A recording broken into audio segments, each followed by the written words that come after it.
pessoal. Começar aqui em benefício do tempo. Boa tarde a todos. Estamos aqui com o Simão e com a Lúcia da ES para falar um pouquinho do que é a empresa, do histórico. Aí depois a gente pode passar também por governança, estratégia.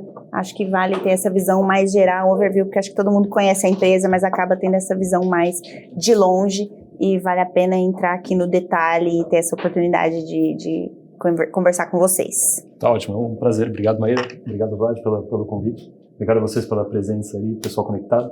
A gente tem justamente isso, tá? Tem uns slides que são institucionais, fala um pouco da companhia, mas como eu estava mencionando há pouco, vamos fazer um negócio mais dinâmico, que acho que fica até mais legal para todo mundo, tá? Acho que também a gente aproveita mais o tempo. O que é esse Brasil, né? Esse slide, acho que eu resume, aquele clássico que resume a empresa numa página só, mas a gente é uma empresa de geração 100% renovável. Se eu não me engano, a gente é a sexta do Brasil, algo assim, tá entre as maiores do Brasil aqui. Hoje a gente tem 5.2 gigas operacionais, tá? Um portfólio, então a gente passou ano passado acima dos 5 gigas, dos quais 51% são hidrelétricos, tá? São as hídricas. Depois a gente tem 43% de eólicas e 6% de solares, tá? Isso é o que temos em operação hoje, tá? Eu vou depois mostrar, a empresa cresceu muito, ela saiu de 100% hídrica, 2.7 gigas e praticamente dobrou, chegando nesse 5.2, isso é a foto atual. Para crescer, a gente tem 4 GB, ou seja, quase um portfólio do tamanho da companhia. Lógico que esses 4 GB estão em diferentes estágios, tá? Você tem coisa que está pronta para vender, tem coisa que está começando a desenvolver ainda, mas é um portfólio grande, entre 40% eólico e 60% solar. Tá? Ao contrário, desculpe, 60% eólico. A gente tem um tema muito importante como bandeira da companhia, que é o tema ESG. Sempre tem aquele jargão, né? Está no DNA da companhia, mas a gente é renovável. A gente nasceu assim. A gente só tem fontes renováveis, a gente tem focado muito no S e no G recentemente. O S porque a gente está atuando, a gente acabou de construir 1 giga no Rio Grande do Norte, na Bahia, são regiões que são ricas em recurso natural, mas são paupérrimas, assim, tem muita coisa assim desenvolvida do ponto de vista social. Tá? Então, escola, capacitação das mulheres, que é um tema importante para a gente, muito importante como estratégia como um todo, porque a gente chega em lugares que são mais carentes, assim, é importante que a comunidade seja do nosso lado, porque os negócios continuem fluindo muito bem. E o G é o tema de governança. Acho que o passo mais marcante, não foi o maior deles, foi a migração para o novo mercado, que acho que foi em 2020. Então a gente está listado na B3, novo mercado, todas as chancelas possíveis, easy, acho que 17 anos já, depois a gente vai comentar um pouco. É uma empresa que tem a governança muito forte e a bandeira ESG é um assunto bem relevante.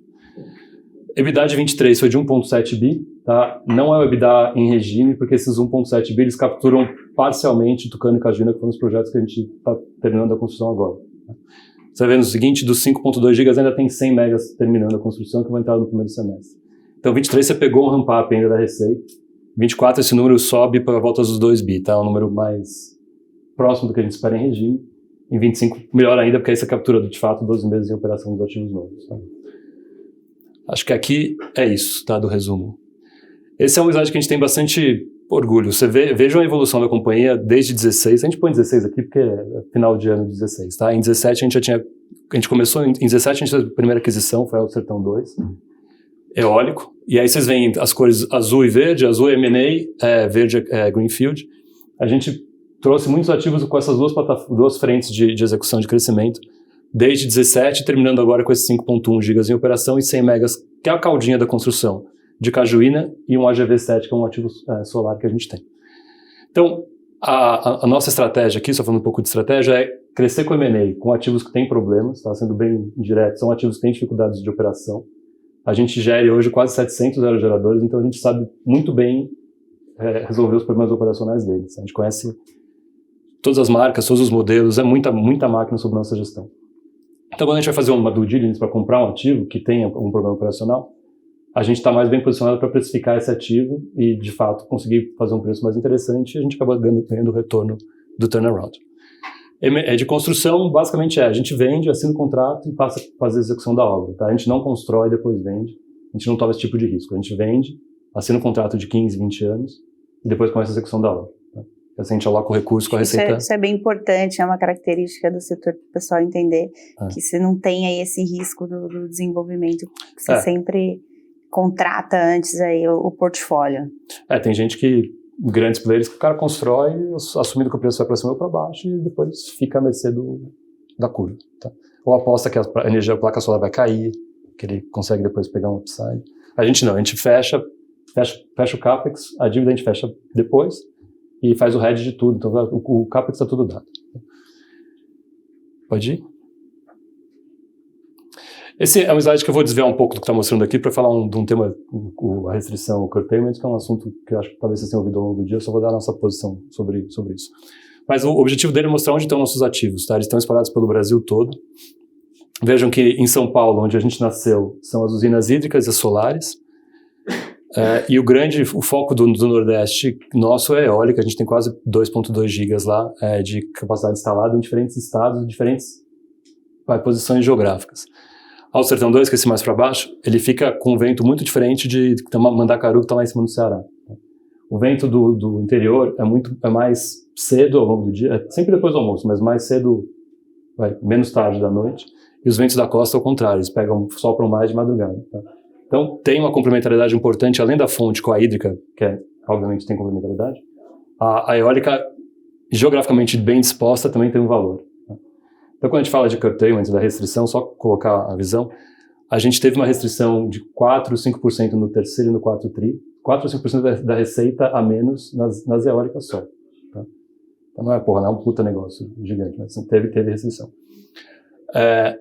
Mas não é um negócio que a gente acha que vai ficar. Tá? Primeiro porque o próprio relatório do ONS está dizendo que a expansão da transmissão, vocês devem ter ouvido o dia inteiro aqui, vai aumentar em 45% a capacidade de transmissão desse pedaço, Nordeste e Sudeste, que é o gargalo hoje. Tá? Porque no Sudeste está caro, São Paulo, Rio, Minas, tá, onde está caro, e a geração no Nordeste, onde está o vento. Então, esse caminho Nordeste-Sudeste, em algumas horas do dia, fica suplemente ultrapassa o que cabe na rede de transmissão e eles acabam fazendo a limitação da geração. Tá? Vai expandir em 45% até 2028. Tá? E vocês estão vendo que são empresas sérias que estão no leilão, assim, vai ser executado. Então, a gente não vê que é um problema que veio para ficar. Além disso, quando você olha entre fontes, a fonte eólica, como eu mencionei há pouco, gera mais no final do dia, início da noite. E o problema do curtailment se dá pelas solares que bombam na hora do almoço, com muito GD e tudo. Então, comparando fontes, a solar tende a sofrer mais esse tipo de limitação do que a própria eólica. Acho que são só o nosso ponto de vista, não sei se as pessoas que passaram aqui deram o mesmo tom, mas para a gente, hoje é um problema, mas é um problema que vai cessar à medida que o sistema todo evolui. Simão, acho que vale você explicar também da vantagem de ter essa complementariedade de fontes, né? Principalmente com essa mudança do perfil horário de demanda. Tem. Vocês têm, né, hidrelétrica, tem eólica, tem solar, tem também toda essa disposição geográfica, e isso é uma vantagem competitiva aí para vocês. Isso é o que permite a gente vender. Vamos pensar nos ativos novos que a gente construiu. A gente normalmente vende um contrato de, vamos falar, 17 anos, que é a média, tá? Ajustado por IPCA. Só que o cliente não quer o perfil de geração eólica, porque ele quer que ele vai ter uma fábrica, por exemplo, e precisa que gere energia, receba energia flat o dia inteiro, certo? E o cliente normalmente está no Sudeste, não está no Nordeste. Por a gente ter a hídrica aqui no Sudeste, a gente consegue, e ela, vocês vão ver depois, ela é contratada no curto prazo, mas para frente ela tem energia disponível para vender. Então a gente consegue combinar a geração eólica do Nordeste com a hídrica no Sudeste, que tem espaço para fazer venda de contratação, e a hídrica eu entrego a curva que eu precisar, eu não dependo do vento, eu gero quando eu preciso. A gente consegue, talvez a única empresa que consiga combinar tão bem os ativos para entregar o que o cliente quer, que é curva, uma energia renovável 100% no Sudeste, flat. Então a curva flat, digo, a mesma energia, o mesmo perfil de fornecimento ao longo do dia. Ele não pode fabricar só à noite, porque a eólica só gera à noite. Tá? Então, esse é o nosso diferencial competitivo, e isso explica os PPAs que a gente tem fechado ao longo do tempo, que são sempre muito específicos para a necessidade de cada cliente. Tá? A gente nunca vai ser uma empresa de varejo, um negócio que vende muitos contratos.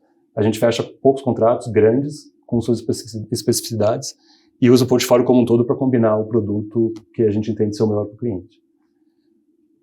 Pode passar? Eu estou falando bastante, aí fiquem à vontade. Tá? Com clientes AAA, aí vocês têm a gente vai passar na sequência sobre isso.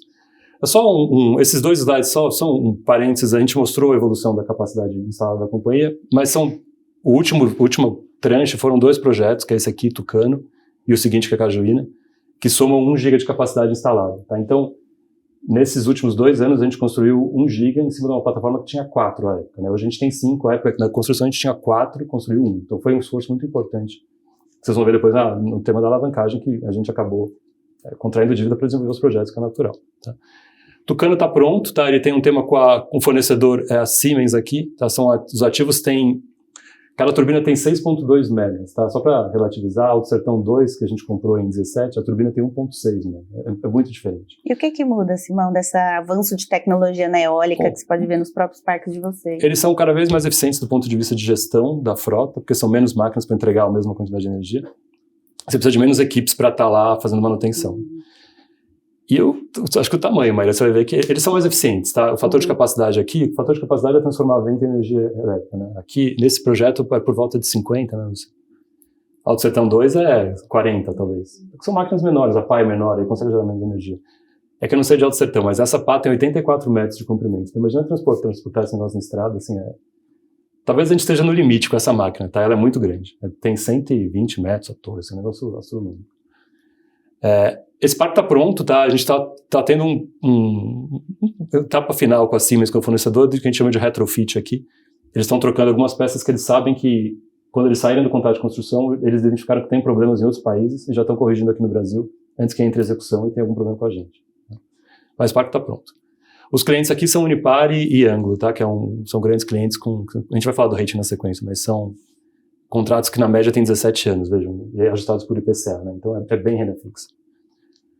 E essa Cajuína é o segundo que a gente está terminando, a gente quebrou em 2 etapas, a primeira etapa já está pronta, a segunda etapa faltam poucos aerogeradores, 13 na verdade, que vão entrar no primeiro semestre ainda. E aqui os clientes são BRF, vocês conhecem todos, BRF, Unipar, Microsoft, e tem 16 anos de duração com os contratos aqui na média. Bom, vamos falar de estratégia então. Acho que esse eu sei que é mais quali, mas é o core do que a gente faz aqui, tá? É a gestão do nosso portfólio. Então, o portfólio basicamente é composto pela hídrica, pelas eólicas e pelas solares. Pode ir para o próximo, que fica mais fácil. Lembra que a gente tem 5,2 gigas de capacidade instalada, né? Quando a gente transforma isso em capacidade de geração de energia, são 2,2 gigas de fato, tirando a ineficiência de converter o vento, o sol ou a hidrelétrica para energia, a gente tem 2,1 gigas. E a gente contrata isso como um todo, como um conjunto, como a Maíra mencionou, a gente usa as fontes todas para se complementar, então a gente olha o portfólio contratado como um todo. A gente está totalmente vendido em 24 e em 25, tá? Então, tudo que a gente construiu está contratado, está vendido. E as hídricas também a gente vendeu toda a energia possível em 24 e 25. Tá?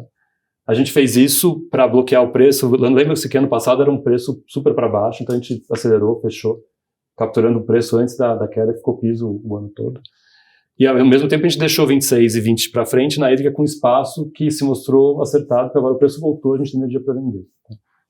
Mas o trabalho principal lá tá bom, quanto da hídrica eu vou contratar no ano a ano, sabendo que a hídrica opera com contratos de 3 a 5 anos, são contratos mais curtos.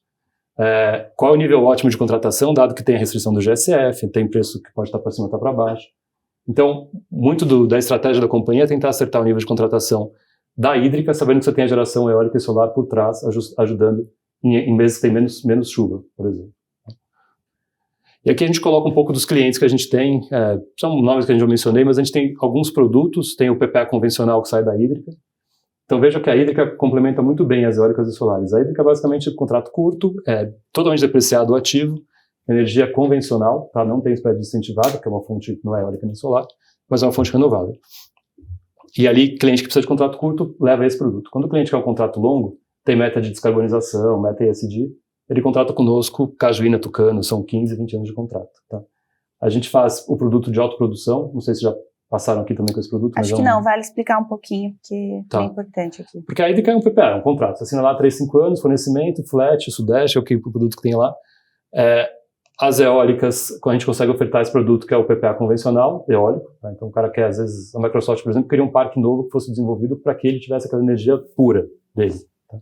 Então, a gente entregou um pedaço de Cajuína. Mas o Unipar, o cara, ele não quer...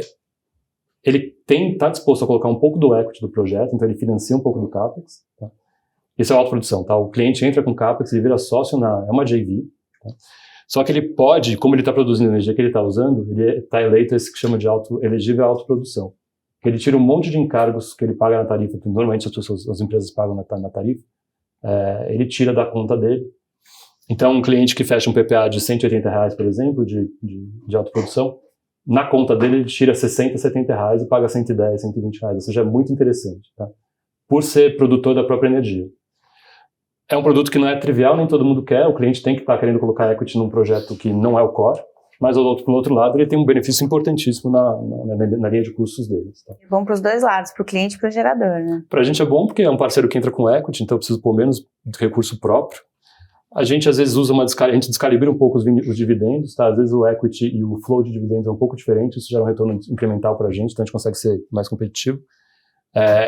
E assim, risco de default zero, porque o cliente está comprando a própria energia, então ele não vai não honrar o contrato. Então, é muito bom.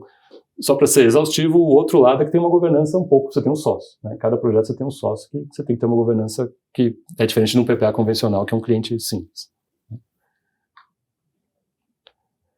E aí, falando um pouco de governança, a gente mostra aqui nosso cap table, né? Quem que tá dentro hoje da AS Brasil. A AS Corp tem 47%, o BNDES tem quase 7%. O maior investidor pessoa física é o Luiz Barsi Filho, ele tem 5 e pouquinho, 5,04% da companhia. E outros estão com 41% das ações.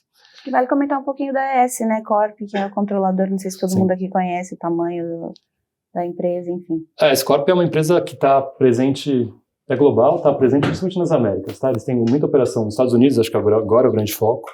O Brasil é um país que eles têm uma participação conosco aqui. Tem Chile, tem México, Caribe, toda aquela região. O que mais?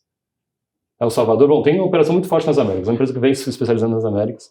Foco em geração, ainda tem uma coisa de distribuição menor. Tá? E é uma empresa que tem uma meta de crescimento de como 5 gigas por ano, assim, focado totalmente em desenvolvimento de energia renovável e descarbonização do próprio grid deles. É uma empresa que não tem controle, totalmente pulverizada, listada nos Estados Unidos, mas não tem um controlador, não tem alguém que é um grande acionista, tá? São vários pequenos. E controlam a AS desde sempre, assim, entraram na privatização da CESP, nosso negócio nasceu na privatização da CESP em 99, eu acho, que foram as hídricas. E aí, falando embaixo da AS Brasil, aqui tem um pouco das empresas que estão abaixo da companhia, acho que não tem muito por que entrar no detalhe. E a governança é a melhor possível, né? Novo mercado, então é uma ação, um voto, que é um tema importante. A gente tem a Assembleia, tem os acionistas, tem o Conselho de Administração, que isso é bacana, são 11 membros, dos quais 5 são independentes e quase 30% são mulheres. O Conselho Fiscal e os comitês todos, né? Sustentabilidade, remuneração de pessoas e auditoria estatutária. E agora da parte melhor aqui são os resultados, né? Como a gente tem crescido, como eu mostrei para vocês, em capacidade instalada, a gente também tem crescido nos resultados, então a receita tem um crescimento médio aí de 14% ao ano. E o que eu mais gosto desse slide é o EBITDA, como ele vem evoluindo, tamanho, certo? E também em qualidade. Vejam que, vamos pegar de 21, 22, 23, a gente tem evoluído bastante no percentual da margem EBITDA, ou seja, é um negócio que tem crescido em tamanho, mas também tem aumentado a qualidade da geração de caixa da empresa. Vocês vão ver que esse 1.6 aqui, 1.7 aqui de EBITDA, se traduziu em 1.6 de geração de caixa operacional. Então, para quem está modelando a empresa, está olhando, o EBITDA e a geração de caixa são proxies bem boas. E esse slide mostra um pouco da estrutura de capital da companhia. É uma foto, na verdade é uma foto do quarto TRI, tá? Que a gente, basicamente, é reflexo de uma empresa que construiu 1 giga quando tinha 4 em operação. E usou do mercado de capitais, de dívida, para conseguir chegar onde chegou. A gente está com uma alavancagem consolidada aqui na AS Brasil, que é a holding, tá? A empresa listada, de 5,6 vezes, 5,3 agora no quarto trimestre. Enquanto que a AS Operações está onde, de fato, estão os ativos maduros só, e existe uma limitação de dívida líquida EBITDA, uma restrição de 4,5 vezes dívida líquida EBITDA, a gente está com menos de 3 vezes, é aquele quadro mais para lá em roxo, tá? Então, a AS Brasil, a empresa listada, a gente montou a estrutura do jeito que está hoje para permitir o Project Finance sem limites em qualquer agregação, apenas o limite de dívida do projeto, que é o índice de cobertura do serviço da dívida. Tá? Então, cada projeto tem sua limitação, dependendo do tamanho do PPA, ele pode pegar 1,25, 1,2 como dívida. Tá? A gente alavanca os projetos uns 70% do CAPEX, mais ou menos. Mas o Brasil não tem, ela consolida toda a dívida, consolida toda a EBITDA, então ela não é uma trava de uma forma para o crescimento das operações do Greenfield. As operações têm, como são ativos maduros, que são agora desalavancagem, geração de caixa, existe uma limitação de 4,5 vezes dívida líquida EBITDA, e aqui a gente está muito tranquilo, bem abaixo de 3. Embaixo a gente mostra só o cronograma de amortização, vou reforçar, isso é quarto TRI, 23, tá? Agora, só para vocês terem uma ideia, esse cronograma aqui, a gente até pintou de verde azul mais claro. o que tem de financiamento de curto prazo cai nos bridges. Eu estou falando porque teve relatório saindo, pô, eles têm 5 bilhões para vencer nos próximos 2 anos de dívida. Não é, tá? Essa parte azul clara a gente já refinanciou agora, enquanto a gente está falando. A gente tem menos de 3, tá? A gente basicamente pegou esses contratos que eram essas dívidas de curto prazo, eram 18 meses na média, hoje são 18, 20 anos, tá? A gente já trocou a dívida de curto prazo para a dívida de longo prazo, que é muito mais adequada para o PPA, para o contrato. Então a gente tem, a duração das dívidas aqui eram 4 anos, hoje já são 6. E esses 5 bi que se somar 24 e 25 a gente vê aqui, hoje são 2,7, são menos de 3 bilhões de reais. Então, eu gosto de mostrar porque já mudou muito, vocês vão ver no próximo trimestre, esse quadro é bem diferente. Então, é uma empresa que conseguiu gerir bem a amortização e o portfólio de dívidas, adequar mais ele ao portfólio de receita. Tá? São contratos de longo prazo, a gente passou a dívida muito mais longa. E essa troca de dívida foi o quê? Foi emissão? Tudo. Ou foi BNB? Tem tudo, Vladimir. Como tem um recurso substancial, a gente tem BNB, a gente vai no máximo do BNB. O BNB tem uma limitação, né, de quanto tem por... Não, 200 milhões para o grupo econômico. Tá. É isso. Então a gente pegou 200 milhões do BNB. FDNE a gente usa, FDNE é menor ainda, mas a taxa é melhor, que é um banco do Nordeste, tá? Subsidia esse tipo de projeto. Tem BNDES e tem mercado de capitais também. Vocês também estão, tá? Então tem uma série de bancos também. A gente conseguiu baixar a taxa, aumentar o prazo e tirar essas paredes que estavam de fato aqui. Se somar, esquecer que tem as diferenças de cores, eram valores importantes. Vencendo em 24 e 25, que agora estão muito espalhados. Uma situação bem mais confortável. E aí de ESG, basicamente a gente tem aqui os nossos prêmios todos, a gente, como eu comentei, a gente tem bastante orgulho, e é bom você ter reconhecimento externo de algo que a gente preza bastante dentro. Então eu não vou entrar, mas aqui vocês podem olhar que tem uma série de diferentes prêmios em diferentes ângulos das 3 letrinas. Inovação, acho que o grande tema de inovação nosso é o varejista, a gente foi uma das primeiras empresas a trabalhar com isso, não sei se alguém falou disso ao longo do dia, mas o varejista é um mercado que vocês estão vendo, sempre tem abertura do Mercado Livre, está se falando muito agora que qualquer cliente de alta tensão já pode sair da distribuidora e passar para uma empresa como a nossa. A gente tem uma das maiores operações do país, assim, de forma bem resumida, é você comprar energia no atacado e vender no varejo com prêmio. Tá? Assim, traduzindo de forma bem simples, é o que o varejista faz. A gente vê 30, 40 reais em cima de um preço de um cliente grande para vender no varejo, que é uma margem que vocês concordam que some no médio prazo, que todo mundo vai entrar nesse mercado, essa margem vai secando. Por isso que a gente quis ser um dos primeiros a entrar aqui. A gente tem um projeto no Porto de Pecém de hidrogênio verde, mas é um negócio assim, que eu vou falar pouquíssimo, porque é fim de década, é um negócio mais embrionário. E baterias que têm ganhado bastante corpo, porque provavelmente tem um leilão em agosto agora, talvez tenha possibilidade de uma bateria pequena entrar no grid, e a AES, como um todo, é líder mundial em baterias, né? Então a gente traria essa expertise para desenvolver o projeto. É pequeno, mas para a gente é importante começar a entrar no mercado brasileiro com a solução que a gente tem super conhecida fora do país. Pode passar?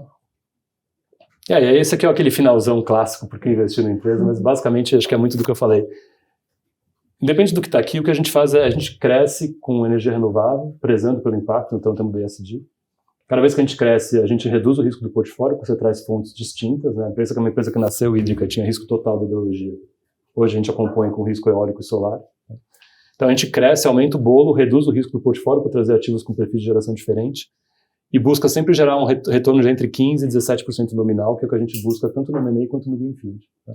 A expansão é clara, no M&A a gente busca ativos que tenham solução operacional, porque a gente sabe operar, e no Greenfield são contratos de longo prazo, e a gente alavanca o máximo que dá e assim, trata com os clientes de forma bem única, tá? Para conseguir sempre um preço que faz sentido. A gente nunca compete com preço puramente, a gente não tem o menor custo de capital, mas a gente tem sempre uma solução customizada pelo portfólio. Acho que é isso, não vou ler tudo isso aqui, mas o resumo Não, assim, mudando um pouco, a gente viu uma decisão recente do QCU para a GD, a gente sabe que vocês não têm nada de GD, mas como é que vocês viram essa decisão do ponto de vista de mercado de GD? Vocês acham que isso vai afetar bem o pessoal, assim, o pessoal que já tem contrato, vai ficar descaracterizado? Porque a minha leitura é que isso meio que se caracterizou como praticamente uma ilegalidade que as pessoas cometeram aí nesse mercado. Ou vai ser só daqui para frente? Como é que vocês estão vendo? Tem 2 pontos. Primeiro, que se vocês olharem a expansão da geração distribuída, cresceu muito, mas começou a reduzir, cresce, mas cresce num ritmo menor. O que Para a gente, especificamente, a gente não atua nisso, tá? A gente vendeu o business faz uns 3 anos, acho. Acaba gerando distorções, né? Acho que existe um subsídio que é um pouco agressivo para a GD, que isso está sendo reduzido, e com isso você para de ter um pouco reduz o crescimento. Essa discussão toda do TCU, o medo é que alguma coisa que já está contratada, já está assinada, que isso volte para trás, e esse é o grande tema. Independente do que sempre o setor elétrico tem sempre muita discussão assim, né? Regras que mudam ao longo do jogo. Autoprodução, por exemplo. E independente do tema, o medo é que as regras sejam retroativas e tenham impacto sobre negócios que já foram fechados. Essa que a gente está mais de olho, tá? Com maior preocupação. Mas o business em si, acho que para a gente, que é um mercado, a gente atua com grandes clientes, a redução de DG acaba deixando mais carga disponível para a gente continuar atuando no mercado livre, né? Acho que para a gente é positivo. Do ponto de vista, assim, se tiver para vocês positivo e negativo. É isso. É mais o risco, olhar com calma, você não vai ter quebra de contrato, seja para trás, que esse é o problema. Legal. Acho que vale também explorar um pouquinho do pipeline de vocês, né? Acho que você não passou muito com detalhes aqui, o que ainda está em construção, enfim. A construção praticamente acabou, Maíra. Tem Cajuína e Tucano estão prontos, Cajuína faltam 70 megas de 700 megas, então falta 10% do projeto. Tá super tranquilo. Crescimento futuro, a gente tem 4 gigas que eu mencionei de projetos para olhar para frente. Tem 2 que estão mais prontos. A gente construiu Cajuína 1 e 2 e construiu Tucano 1. Normalmente o que a gente buscaria fazer é Tucano 2, que é a extensão do parque. Geograficamente você continua colocando aerogerador. E Cajuína 3. Cajuína 3, eu acho que é o melhor ativo que a gente tem no portfólio. É um ativo que vocês olharem, fica no topo de uma cordilheira, assim, sabe? Um vento... A gente nunca viu nada parecido. Só que qual é o tema? É que precisa chegar no preço. A gente tem um retorno, como eu mencionei, 15 a 17 nominal, a gente busca isso, e se não chegar se o preço... Aí você usa, é um solver, né? Você põe o CAPEX, põe a despesa financeira, o fator de capacidade e tal, e qual é o preço que eu preciso que o Excel custa para dar meus 15 a 17 de retorno. Esse preço agora começou a ficar mais dentro do que o mercado estava praticando. Até recentemente a gente estava vendo essas curvas de energia super baixas, porque o reservatório estava cheio, está cheio. E aí o cliente, em vez de contratar 20 anos ajustados por IPCA, ele contrata 3 anos no mercado agora com preço no piso, né? Mas começou a mudar. Então, os projetos que a gente tem são bons, a dívida começou a cessar, até estava falando aqui fora, mas a NTNB, que é básica para nossas dívidas de longo prazo, está subindo bem, mas os spreads da dívida caíram. Então, o custo está fazendo mais sentido. O CAPEX eólico tem caído, os fornecedores estão com capacidade ociosa, então é a primeira vez que eu vejo, depois da pandemia, o preço começar a voltar. Então, se der tira, eventualmente a gente desenvolve um projeto, mas são projetos, os Tucano 2 e Cajuína 3, são 272 megas os dois. E a gente agora tem 5.2 de operação. Então, proporcionalmente, o próximo esforço de crescimento é muito menor do que o que a gente acabou de fazer aqui. A gente fala isso porque tem o tema da estrutura de capital que vocês viram. Não posso falar que é uma empresa que está desalavancada, é uma empresa que precisa desalavancar, que é um dos grandes focos nossos para esse ano de 24 para frente. Então, o crescimento seria menor desde que dê tiro. Mas é natural essa desalavancagem, dado que vai ficar tudo pronto em operação. É matemática, está dado. A gente está com a dívida toda no portfólio desde o final de 22. A gente já contraiu toda a dívida que a gente precisa, desenvolver os parques. E agora é tempo de geração. O aerogerador está gerando por mais tempo, gerando EBITDA, que vai naturalmente desalavancar a empresa. A gente está olhando, a gente estava com 5.3 agora no quarto tri. Spoiler, o primeiro tri vai vir um pouco acima, tá? Porque a gente tinha um CAPEX que a gente acabou não fazendo em 23, vai fazer agora no primeiro tri de 24, então se dá uma subida. Mas a gente está vendo 4.5, 4.7 no final do ano de 24. Então é uma desalavancagem que se dá de forma rápida, naturalmente. Perfeito. E como está a cabeça de vocês para preço de energia? Acho que é uma pergunta bem constante aqui. 24 piso. Eu estava até perguntando para o pessoal, trouxe aqui umas notas. Para a gente é piso todo ano, piso do PLD, né? R$61 é o que está hoje tradando. Se chover menos do que 75%, até menos 75% da média histórica para frente do ano, continua nesse mesmo preço. Só começa a descolar um pouquinho se chover menos de 70% da média histórica. Talvez o primeiro tri foi 65% da média histórica, foi bem seco. Abril a gente está vendo por volta de 70%, mas a gente acha que agora está terminando o El Niño, vai entrar a Laninha, então essa hidrologia deve ficar mais próxima, não vai ficar nos patamares de 70%, vai ficar acima de 75% e aí o preço é piso ao longo do ano. Tá? PLD. Ano que vem a gente já está olhando por volta de R$100 de preço PLD, está assumindo uma hidrologia média de 10 anos, que assim, é a nossa melhor expectativa. Tá? Preço de energia mais de longo prazo deu uma bela de uma subida, porque a estação úmida foi seca. Tá? Acho que foi a terceira mais seca da história. Esse primeiro trimestre foi super seco. E aí começou a gerar, mesmo com o reservatório cheio, que põe o preço do piso agora em 24, o risco é 25, né? Se não chover no fim do ano, já o pessoal já está achando que talvez comece a ter problema de suprimento de energia e o preço volta a subir. Então, o preço de longo prazo, agora, a energia convencional está por volta de 150, já está tradando assim, e é incentivada a 180, 190, que é o preço que a gente precisa. Tá? É sempre assim, a gente sempre olha incentivada a 180, 190, esse preço já viabiliza alguns projetos, tá? Para crescimento na margem, então os greenfields já começam a virar, e a hídrica a gente sempre busca 150, que assim, se olhar para trás é sempre o mesmo preço, né? Sempre volta para isso. Então os preços estão convergindo agora porque a gente espera que seja natural no sistema. Teve uma pressão alta para cima, o que ajuda a hídrica nossa descontratada agora a capturar um preço melhor. Nosso preço médio do portfólio, esqueci de falar, é por volta de R$190, tá? Agitados por inflação. Então todo ano ele flutua em volta disso. Então, o portfólio que está bem contratado. Lembrando que você mostrou aqui, tem 3 anos bem contratados. Mas a série toda, até 28 a gente está por 190, tem que colocar a inflação, mas seria esse preço. Isso tira o risco do portfólio, enfim. Tem um negócio interessante que a gente tem um PPA em dólar, que nem todo mundo tem, que já começou agora em janeiro de 24. Então a gente já está com também, quando a gente fala de diversificação, é fonte, geografia, mercado livre e regulado, agora moeda também. A gente tem... Como que funciona esse PPA em dólar? É um PPA da hídrica, o cliente Alcoa, são 150 megas médios, é quase 10% da hídrica, é grande. 15 anos, dólar. Então, agora que a gente está fazendo é tentando redear, pegar a curva que começou a subir, trava uma receita melhor que o nosso orçamento. E é uma diversificação, né? Acho que é um negócio interessante. Nem todo mundo tem.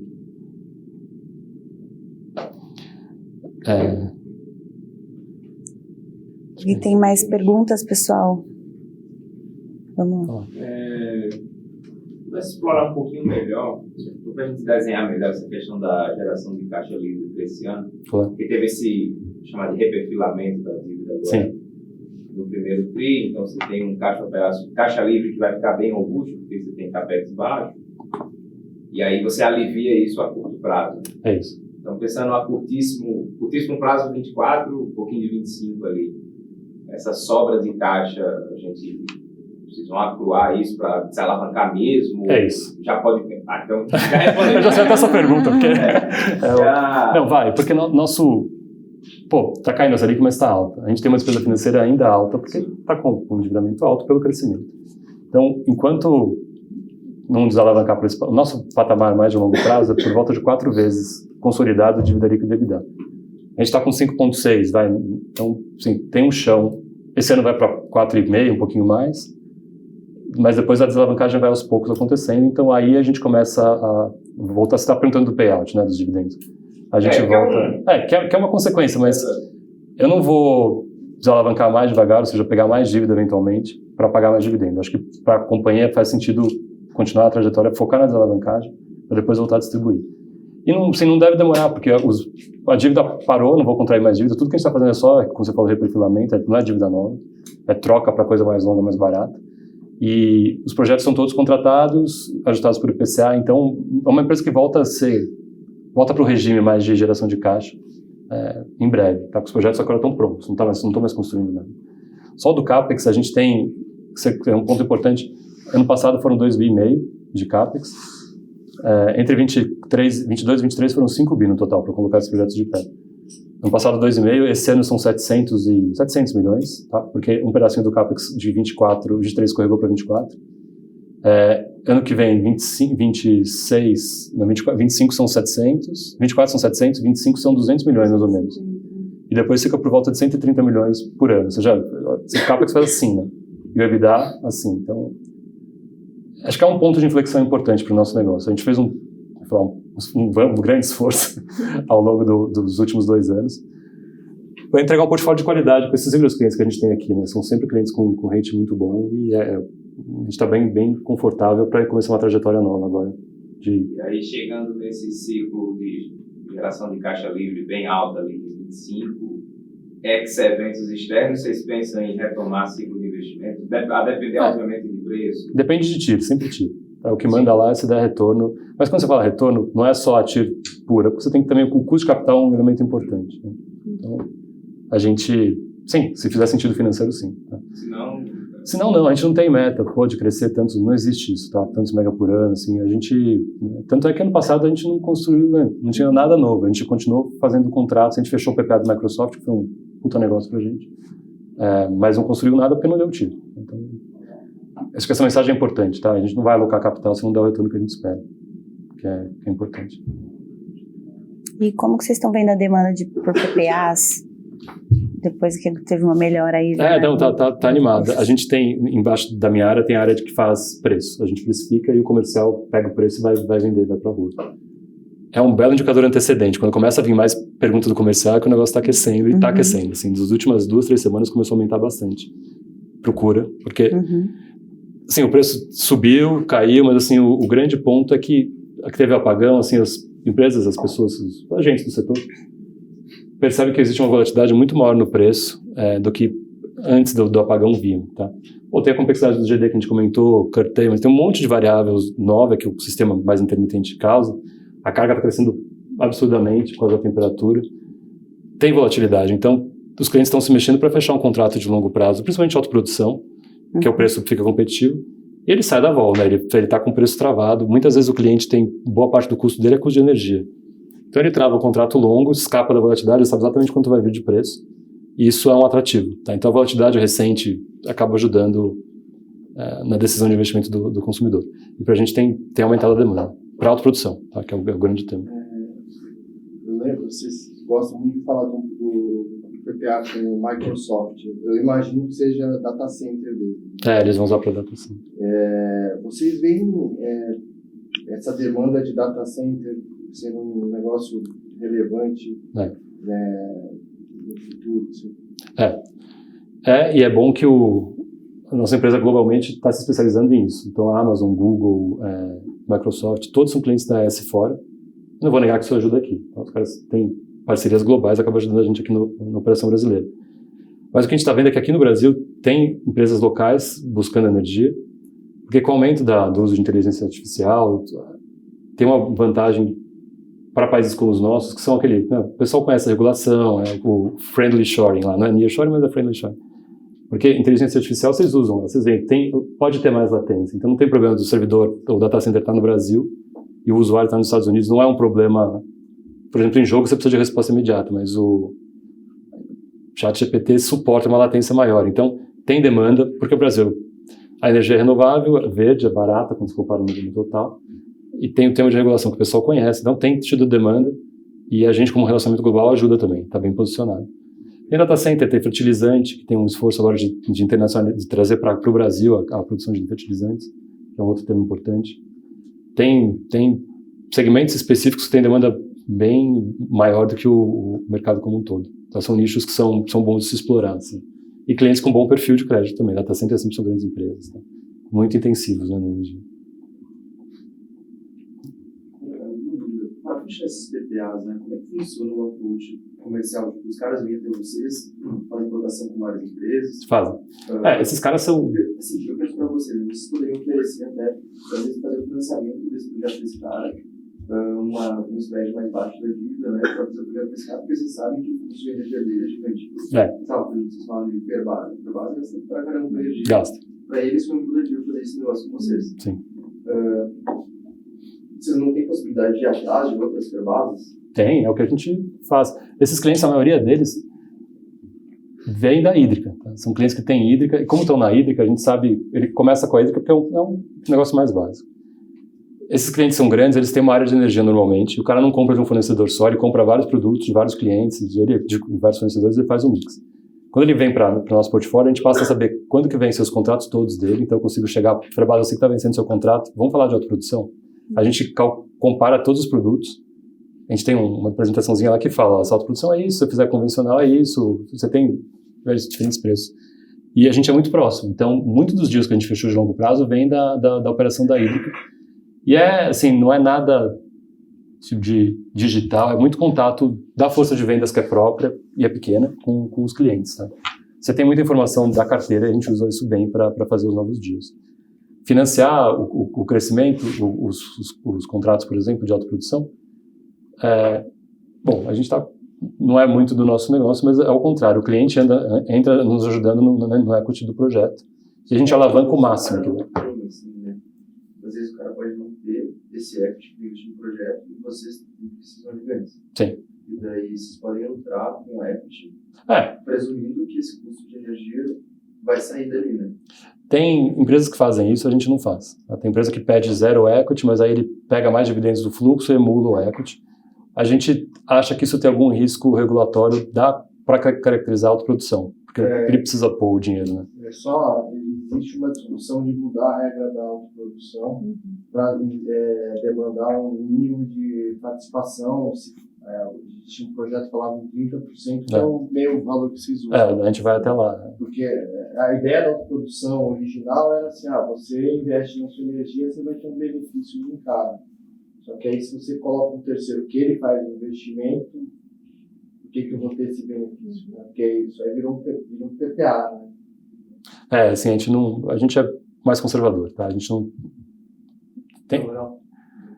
E a alavancagem do projeto, a gente consegue muitos bons termos usando o Banco de Fomento, BNDES, mercado de capitais, então a dívida sai boa, tá? Sai boa, isso gera bastante valor. Tá? Mas é uma discussão frequente. O comercial às vezes vem com as ideias lá, a gente não. Também, né? Também, mas aí tu vê uma Braskem. A Braskem tem dinheiro, né? Se for ter Braskem menores, que com certeza iriam querer. É que eles compram energia no mercado, né? Eles não têm alguma geração própria, mas muito pouco. Acho que é o caso de Braskem e Ferbasa, tem toda uma questão do passado, que eles tinham acesso a uma energia totalmente subsidiada,